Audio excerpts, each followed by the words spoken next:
Esta es nuestra clase de pólipos y tumores del intestino delgado y grueso. La vamos a dividir en dos partes porque es una clase muy larga. Esta es nuestra primera parte. Vamos a comenzar con el intestino delgado. Los tumores del intestino delgado en general son poco frecuentes. Los tumores más frecuentes del intestino son los metastásicos. Podemos observar tumores epiteliales y no epiteliales, benignos o malignos. Los pólipos denominados de Peutz-Jeghers, que después vamos a describir bien en el colon, como componente del síndrome del mismo nombre, pueden ser observados en el intestino delgado con mayor frecuencia que en otras localizaciones. La prevalencia del cáncer de intestino delgado va decreciendo progresivamente a lo largo del mismo. La mayor cantidad de cánceres del intestino delgado se hallan en el duodeno, el 55 al 75% de los mismos. Le sigue después el yeyuno, del 15 al 25%, y por último, en el lugar menos frecuente es el ilion, donde solamente el 10 al 15% de los cánceres de intestino delgado asientan en este lugar. La mayoría de los cánceres intestinales asientan en la región ampular. No sé si ustedes se acuerdan lo que era la región ampular, donde el colédoco y el conducto pancreático desembocan en la ampolla y la ampolla en el duodeno. Esa es la zona ampular. Ahí tenemos un dibujo que nos está señalando cuál es la región ampular, y la zona de la mucosa intestinal que rodea al área ampular se llama zona periampular. Los cánceres de la región ampular profunda, o sea, de más adentro, tienen peor pronóstico que los cánceres de la región periampular.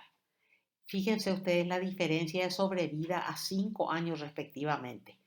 25% para los cánceres ampulares y 52% para los cánceres periampulares. ¿Por qué son raros los tumores a nivel del intestino delgado? Porque el tránsito intestinal es rápido, el pH es alcalino, hay relativamente baja concentración de bacterias y por consiguiente baja concentración de productos carcinogénicos bacterianos. La presencia de enzimas como las hidrolasas destruyen ciertos carcinógenos y además tiene el intestino delgado un mecanismo apoptótico celular epitelial muy eficiente. La clasificación de los tumores del intestino delgado es amplia. Yo les pongo acá algunos ejemplos nada más. Ellos se clasifican en tumores epiteliales y no epiteliales. Entre los epiteliales tenemos benignos y malignos. Los benignos son adenomas tubulares vellosos y túbulo-vellosos, y los malignos los adenocarcinomas y los tumores carcinoides. Entre los tumores no epiteliales tenemos algunos ejemplos: los benignos, lipomas, leiomiomas, y los malignos, leiomiosarcoma, liposarcoma, linfomas, y el tumor estromal gastrointestinal similar al tumor del estroma gastrointestinal que ya estudiamos en el estómago. Vamos a ver ahora los adenomas no ampulares. ¿Qué quiere decir no ampulares? Que no están en la región ni ampular ni periampular. En nuestro esquemita que tenemos ahí a la derecha correspondería a la zona marcada con el número 3. Estos son pólipos, ¿verdad? Que están constituidos por un epitelio glandular displásico, que pueden tener diferenciación intestinal o diferenciación glandular piródica. Se los observa en todo el tubo digestivo delgado, pero sobre todo en el duodeno, y pueden aparecer como lesiones esporádicas o asociadas a síndromes poliposos. Esta última, 60% de los casos. Varios síndromes poliposos vamos a ver más tarde en esta clase. Son lesiones precancerosas y la histología puede mostrar un aspecto tubular glandular, que es el más frecuente, un aspecto velloso o una mezcla de ambos, el llamado túbulo velloso. No voy a tocar el tema de la patogénesis genética de los adenomas del intestino delgado porque es muy similar a la de los adenomas del colon. Y cuando toquemos esta localización, o sea, el colon, ahí sí ahondaremos en detalles. Estas son lesiones pequeñas, solitarias, asintomáticas, que tienen epitelio glandular displásico. Fíjense ustedes, a la derecha nosotros tenemos una biopsia de una mucosa duodenal. A la izquierda de la misma está la mucosa normal y la zona marcada, toda esa amplia zona marcada con la flecha amarilla nos muestra glándulas que tienen epitelio displásico. Comparen el epitelio de la zona displásica con el epitelio normal. Es un epitelio que tiene poca cantidad de células caliciformes, ¿verdad? Y los núcleos están agrandados, apiñados, estratificados e hipercromáticos. El riesgo de evolucionar hacia un adenocarcinoma de esta lesión se va a relacionar con ¿qué? Con su tamaño, o sea, cuanto más grande, más riesgo, con la presencia de estructuras vellosas, o sea, cuando hay estructuras vellosas hay más posibilidades de evolucionar a un adenocarcinoma y por supuesto con el grado de la displasia. La displasia puede ser displasia leve, moderada o grave. Y acá tenemos una imagen microscópica de mayor aumento de un adenoma tubular. Fíjense las estructuras glandulares que lo componen y la displasia epitelial con núcleos irregulares, grandes, con estratificación de los mismos, alguna pérdida de la polaridad y presencia de mitosis.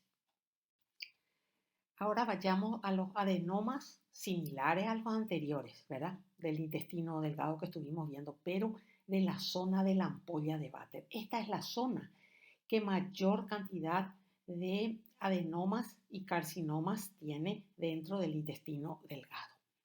El adenoma de la papila de Vater es un clásico pólipo que tiene, cuando hablamos de pólipo, tiene una base de implantación fina o gruesa y que tiene un epitelio displásico, el cual puede mostrar una diferenciación intestinal, o sea que se parezca al epitelio intestinal, que es lo más frecuente, o una diferenciación pancreático-biliar.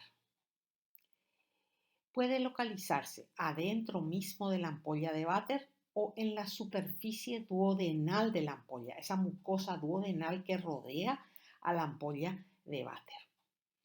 Pueden ser histológicamente, así como los anteriores, tubulares, vellosos, tubulovellosos, y pueden tener displasia de bajo y de alto grado.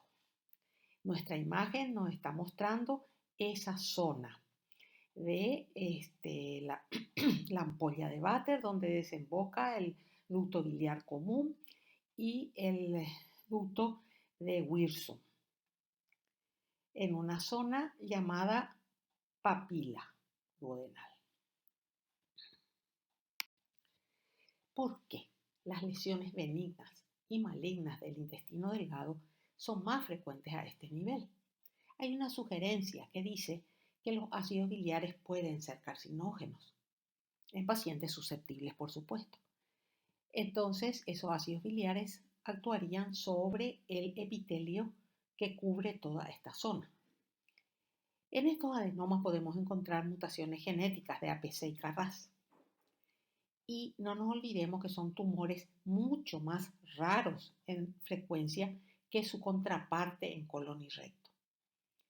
El índice de malignización de los adenomas de la zona ampular es mucho mayor que los adenomas de las zonas del intestino delgado no ampular.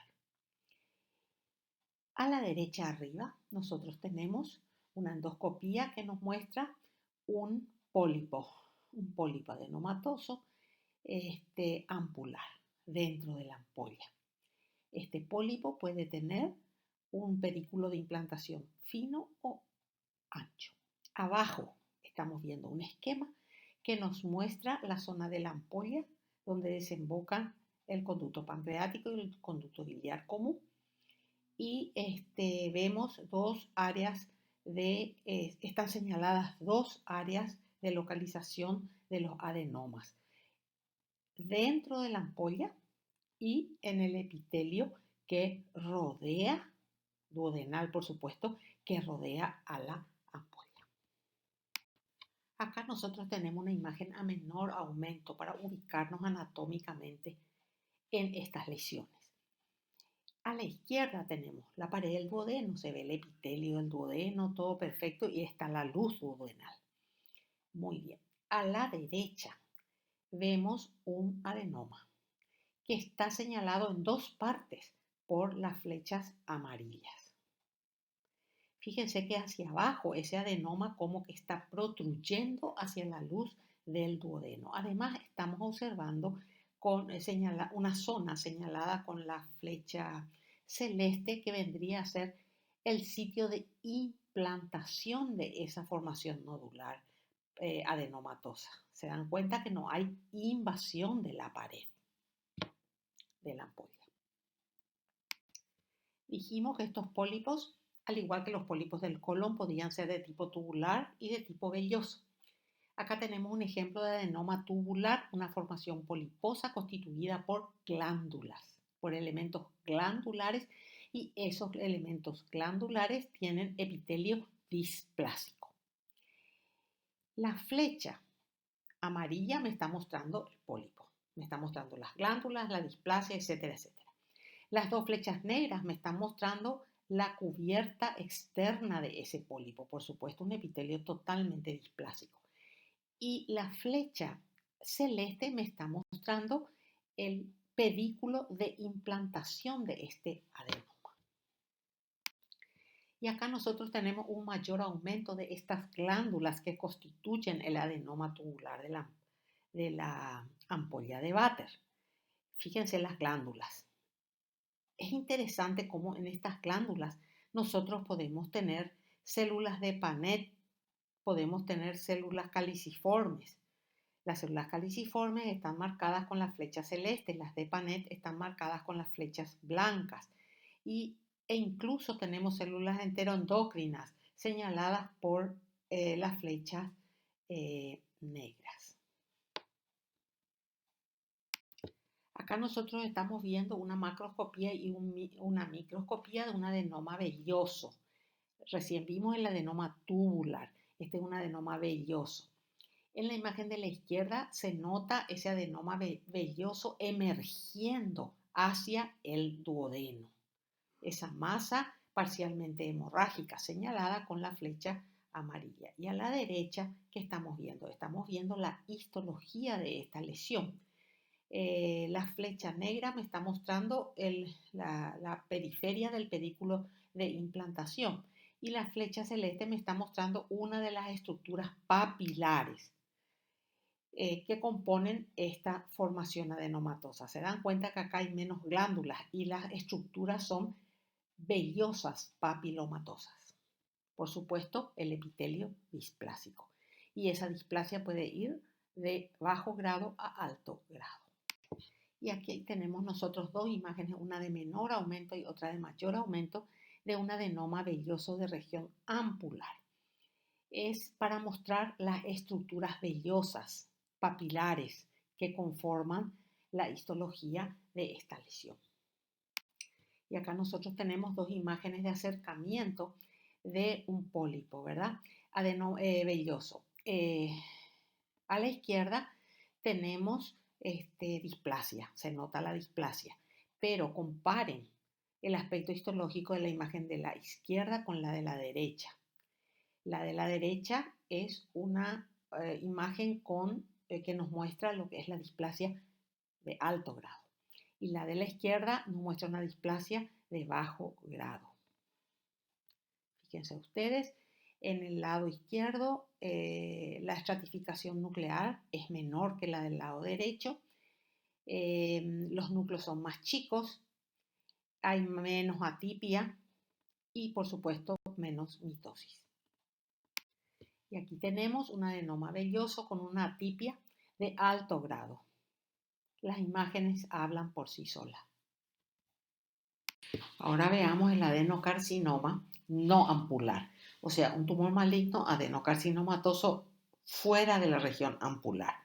¿Dónde se encuentra eso? En el intestino delgado, más frecuentemente en duodeno y yeyuno proximal, y en el duodeno en la vecindad de la ampolla.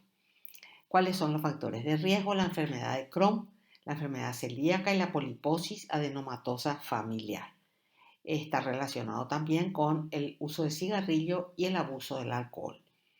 Tiene una ligera mayor frecuencia en el sexo masculino y su edad media de aparición son los 60 años.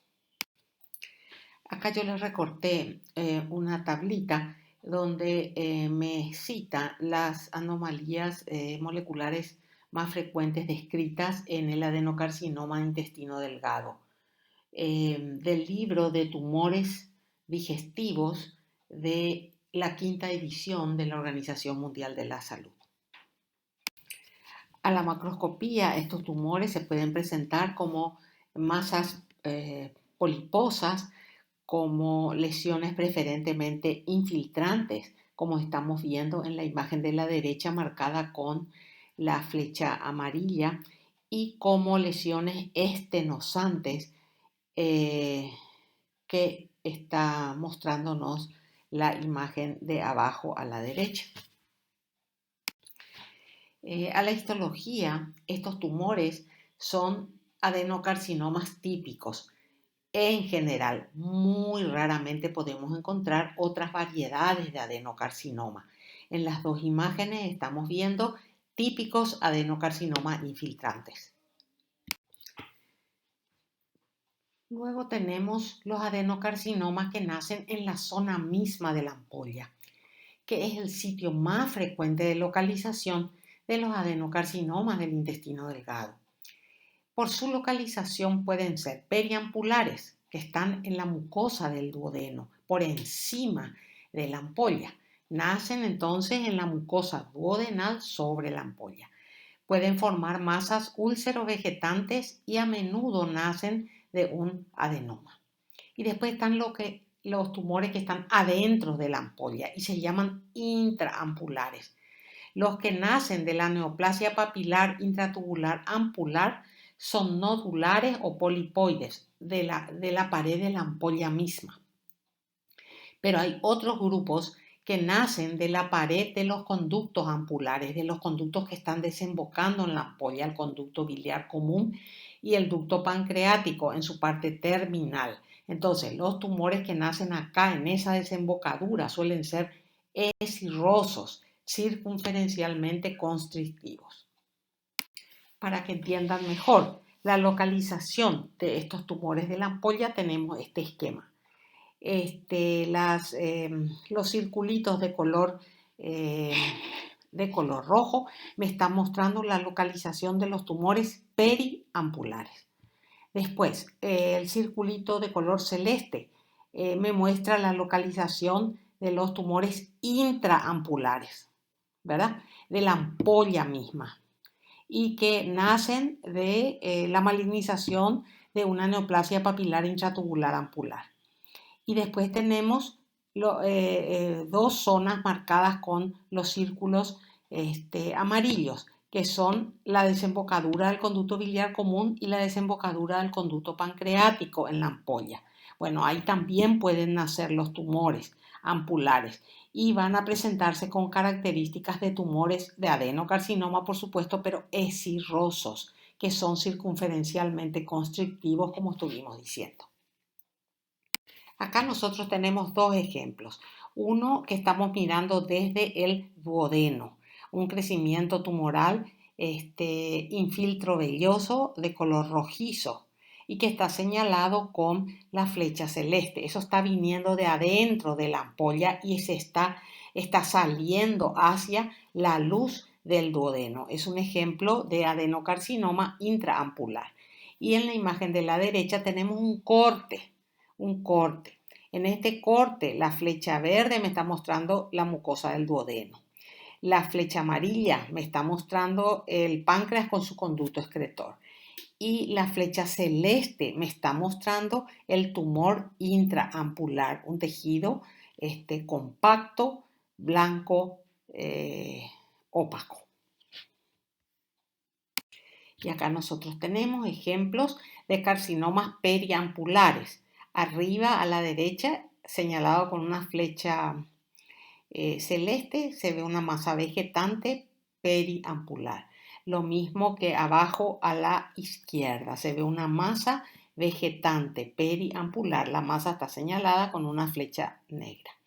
Abajo a la derecha tenemos otro crecimiento tumoral, pero ese sí es intraampular. Está en la ampolla misma, ese tejido blanco opaco infiltrante. Vemos también por arriba la pared del duodeno y por abajo estamos viendo el tejido pancreático. La gran mayoría de estos tumores son adenocarcinomas típicos que ya estuvimos viendo de tipo intestinal, sin ninguna otra característica adicional, como estamos viendo en estas dos imágenes microscópicas. Los tumores que dijimos estaban en la desembocadura de los dos conductos pancreático y biliar común. Esos tumores se presentan como crecimientos escirrosos, o sea, con una importante fibrosis, y en medio de la fibrosis glándulas francamente tumorales infiltrantes. Acá estamos viendo a la izquierda ese tipo de carcinoma, muy parecido al carcinoma de las vías biliares. Y a la derecha estamos viendo otra forma de presentación histológica, que es el adenocarcinoma de tipo medular, donde se ve que es un tumor más compacto, con poca o ninguna formación de glándulas. Otros tipos de tumores que podemos ver en el intestino delgado son los tumores carcinoides. También podemos ver en el intestino grueso, ¿verdad? ¿De qué células se originan estos tumores? De las células de Kulchinsky, que están en las criptas de Liverpool. Son más frecuentes en el íleo, ¿sí? En el íleo. Estos tumores secretan serotonina, histamina, prostaglandina, VIP, gastrina y glucagón, entre otras sustancias. Y el tipo de secreción dependerá de qué, de la célula neuroendocrina base del tumor. En el colon, la zona de preferencia de estos tumores es el recto. Todos los carcinoides van a metastizar ganglios y pueden también dar metástasis por vía sanguínea, excepto el de apéndice secal, que es el que tiene el mejor pronóstico. El tumor carcinoide es el tumor más frecuente del apéndice secal. Pueden presentarse en forma esporádica, que es lo más frecuente, o en el marco del síndrome neoplásico como la neurofibromatosis tipo 1 o la neoplasia endocrina múltiple tipo 1. Estos tumores tienen un bastante buen pronóstico, son de crecimiento lento, suelen tener menos de 2 centímetros y son de color beige amarillento. Macroscópicamente se los observa como tumores infiltrantes submucosos o francamente polipoides. En las imágenes de abajo vemos un aspecto polipoide a la izquierda y un aspecto submucoso infiltrante, señalado con la flecha amarilla. En la histología lo encontramos con características similares a todos los tumores carcinoides que ya hemos estudiado. Islotes de células neuroendocrinas que no tienen mucha atipia, que están separados por un tejido fibroso que tiene muchos vasos. Es lo que estamos viendo en nuestra imagen de la derecha. Las células tumorales pueden formar pseudorosetas, las cuales están señaladas, una de las cuales está señalada con la flecha amarilla. Además, los núcleos de las células tienen la cromatina en sal y pimienta, o sea, grumos gruesos y alternando con grumos finos. Muy bien, ya que finalizamos los pólipos y tumores del intestino delgado, vamos a echar una mirada a las mismas lesiones dentro del intestino grueso.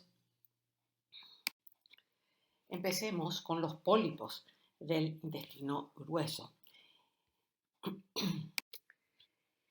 Los pólipos son más frecuentes, mucho más frecuentes en la región colorectal, pero no nos olvidemos que también los podemos hallar en el esófago, en el estómago o en el intestino delgado, presentando las mismas características macro y microscópicas de los que asientan a nivel colorectal. La mayoría de los pólipos, aunque no todos, van a comenzar como pequeñas sobreelevaciones de la mucosa y al ir creciendo van a tener una base, por ejemplo, de implantación ancha, entonces se llamarán pólipos sésiles, o si no, van a tener una base de implantación pediculada, fina, de longitud variada, entonces a estos pólipos le vamos a llamar pediculados o pedunculados. Los pólipos se clasifican en no neoplásicos, que son la consecuencia de anomalías de maduración o de la arquitectura de la mucosa, y en pólipos neoplásicos, que son consecuencia de la proliferación y displasia de la mucosa. Los pólipos que no son neoplásicos se clasifican otra vez en inflamatorios, en hiperplásicos. 90% de los pólipos epiteliales del intestino son de tipo hiperplásico, o sea, es el pólipo más frecuente del intestino.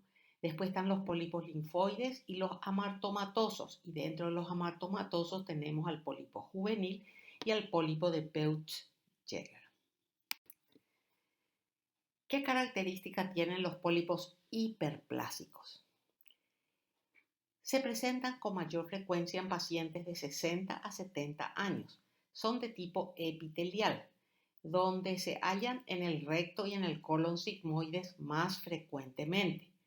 Estos pólipos carecen de potencial maligno y suelen tener menos de 5 milímetros de diámetro, pudiendo ser únicos o múltiples.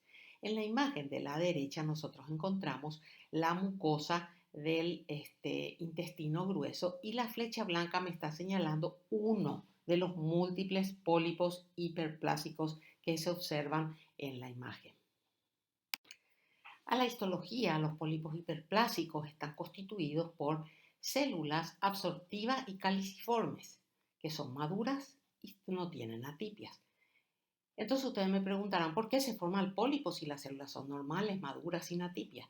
Lo que pasa es que existe un retraso del desprendimiento celular por un descenso del ciclo celular, lo cual produce una superpoblación celular, una acumulación celular, ¿verdad?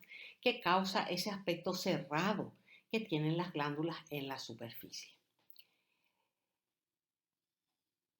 Fíjense ustedes en la imagen de la derecha, la flecha amarilla me está mostrando dos flechas amarillas, me están mostrando a dos glándulas y esas glándulas tienen un aspecto cerrado, ¿sí? Cerrado como un serrucho. Esa es la consecuencia de la superpoblación celular, ¿verdad? Pero ese aspecto cerrado se ve en estos pólipos hiperplásicos solamente en la superficie. En las bases de las criptas, esas bases, una de ellas está señalada con la flecha verde, no existe aspecto cerrado. Es muy importante este concepto para diferenciar de los verdaderos pólipos cerrados. Estas lesiones carecen de potencial maligno. Acá tenemos tres imágenes de pólipos hiperplásicos. La imagen de arriba a la derecha nos muestra el epitelio de dicho pólipo y fíjense el aspecto cerrado en el tercio superficial de las glándulas y el aspecto no cerrado de la base de las criptas. Y las otras dos imágenes son para mostrar a mayor aumento lo que se llama aspecto cerrado. Fíjense cómo existen como unas proyecciones separadas por hendiduras de esa mucosa. Es muy clásico este aspecto. Luego tenemos los pólipos linfoides. Realmente no son verdaderos pólipos. Se los ve en recto y en los niños con mayor frecuencia. Son lesiones totalmente benignas y que están constituidas por folículos linfoides. La imagen nos muestra ese gran acúmulo de folículos linfoides marcado con la flecha amarilla y que hace que la mucosa protruya hacia la luz intestinal. Los folículos no tienen cambios, solamente cambios hiperplásicos y están cubiertos por un epitelio que no presenta atipia. A lo sumo, en la parte superior de la lesión podemos ver atrofia del mismo. Siempre dentro del grupo de pólipos no tumorales tenemos a los pólipos amartomatosos. Estos pólipos pueden aparecer esporádicamente o en el contexto de síndromes genéticamente determinados o adquiridos, como por ejemplo el síndrome de la poliposis juvenil, el síndrome de Peutz-Jeghers, el síndrome de Cowden y el síndrome de Conkray-Canada. Son proliferaciones compuestas por tejidos maduros que habitualmente se encuentran en los lugares donde se desarrollan. Entonces pueden aparecer solos o en el contexto de síndromes, que son los síndromes que recién estuvimos viendo. Y están compuestos ¿de qué? De tejidos maduros, que habitualmente se encuentran en los lugares donde se desarrollan, o sea, en el intestino. Los pólipos juveniles son pólipos amartomatosos y que consisten en malformaciones focales del epitelio de la mucosa y de la lámina propia. En su gran mayoría son esporádicos, o sea que se presenta como uno o dos pólipos intestinales, pero también pueden ser sindrómicos con la presencia de múltiples pólipos. La inmensa mayoría de ellos se presenta en niños de menos de 5 años, pero también se puede ver en edades mayores. La mayoría se halla en el recto, tienen menos de 3 centímetros y son generalmente pediculados. La imagen de abajo a la izquierda nos está mostrando 2 pólipos juveniles marcados con las flechas amarillas unidas a un largo pedículo que está señalado con la flecha de color rojo. Y a la derecha tenemos otro pólipo juvenil donde la cabeza del pólipo está siendo señalada con la flecha de color verde. Los cortes histológicos de estos pólipos muestran que están constituidos por múltiples quistes glandulares dilatados de diferentes tamaños que están llenos de mucina, con un epitelio que no presenta atipias. Además, se encuentra un estroma inflamatorio edematoso. El infiltrado suele ser mixto. Muchas veces solemos encontrar erosión del epitelio superficial. Es por eso que muchos pacientes se presentan con la sintomatología de sangrado rectal. A veces los pólipos juveniles pueden ser parte de un síndrome, el síndrome de poliposis juvenil autosómica dominante. Se presenta en pacientes que tienen mutaciones de las vías que regulan el crecimiento celular, por ejemplo, la mutación del gen SMASDA4, que codifica un producto citoplasmático intermedio de la vía de señalización del factor transformante beta, factor de crecimiento transformante beta. En estos casos se presentan abundante cantidad de pólipos en el colon y en el epitelio de estos pólipos puede encontrarse displasia. En los casos de síndrome de poliposis juvenil autosómica dominante, 30 a 50% de estos pacientes va a desarrollar un carcinoma de colon antes de los 45 años. Quiero dejar bien claro que los pólipos juveniles esporádicos que no forman parte del síndrome de poliposis juvenil no presentan displasia epitelial y no se asocian a carcinoma. Ahora pasemos a otro pólipo amartomatoso, que es el pólipo de Peutz-Jeghers. Son pólipos amartomatosos que afectan la mucosa, la lámina propia y la muscular de la mucosa intestinal. Se pueden presentar en forma aislada o como componente del síndrome de Peutz-Jeghers. Son lesiones nodulares pedunculadas que pueden medir desde milímetros a 5 centímetros y su superficie es lobulada. A la derecha nosotros tenemos el aspecto lobulado del pólipo de Peutz-Jeghers en la imagen superior y el aspecto a menor aumento de la lesión con coloración de hematoxilina y eosina. Los cortes histológicos de un pólipo de Peutz-Jeghers muestran, fíjense ustedes en la imagen, en la hermosa imagen que tenemos a la derecha. Se observan bandas arborizadas de tejido muscular liso que se extienden desde el tallo formando el centro de los lóbulos de la mucosa. Esos estamos viendo de un color verde azulado. Los lóbulos de la mucosa que rodean a esas bandas de tejido muscular tienen apariencia vellosa y presentan células con mucina y sin atipias. Acá tenemos dos imágenes con un poco más de aumento, donde se observan esas bandas arborizadas de tejido muscular. Se ve como algo eosinofílico, fino, y está señalado con las flechas de color amarillo en ambas imágenes. Rodeando a esas bandas arborizadas que hacia la periferia se van afinando, tenemos lámina propia y epitelio intestinal normal del sitio de origen, de colon si estamos en un Peutz-Jeghers de colon, o del intestino delgado si es un pólipo de Peutz-Jeghers que asienta en el intestino delgado. De hecho, este pólipo es más frecuente en el intestino delgado. Si ustedes se fijan, el epitelio acá es un epitelio colónico que no tiene atipia, normal prácticamente. Y acá tenemos más de lo mismo, con un poco de aumento.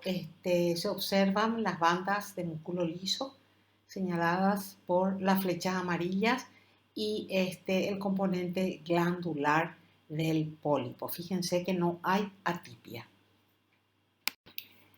Dentro de los síndromes poliposos digestivos, nosotros tenemos el síndrome de Peutz-Jeghers, que está constituido por la presencia de múltiples pólipos de Peutz-Jeghers, sobre todo en intestino delgado. Este es un síndrome que se transmite en forma autosómica dominante y cuya edad más frecuente es entre los 10 y 15 años y se presenta con pigmentación cutánea que puede estar en los labios, en los orificios nasales, en la mucosa bucal, superficies palmares, genitales y región perianal. Los pólipos, como dijimos, son más frecuentes en el intestino delgado, pero pueden estar a cualquier nivel del tubo digestivo como estómago, colon, y también podemos encontrar este tipo de pólipos en la vejiga. Estos pacientes tienen pérdida de la función del gen STK11, que es un gen supresor tumoral que codifica una sinasa que actúa como freno sobre el crecimiento celular. Los pacientes que tienen el síndrome de Peutz-Jeghers tienen un aumento del riesgo de padecer cáncer de colon, de mama, de pulmón, de ovarios, de útero y de testículo. El riesgo de desarrollar cáncer es del 40%. Y con esto terminamos la primera parte de nuestra clase pólipos y tumores intestinales. Muchas gracias.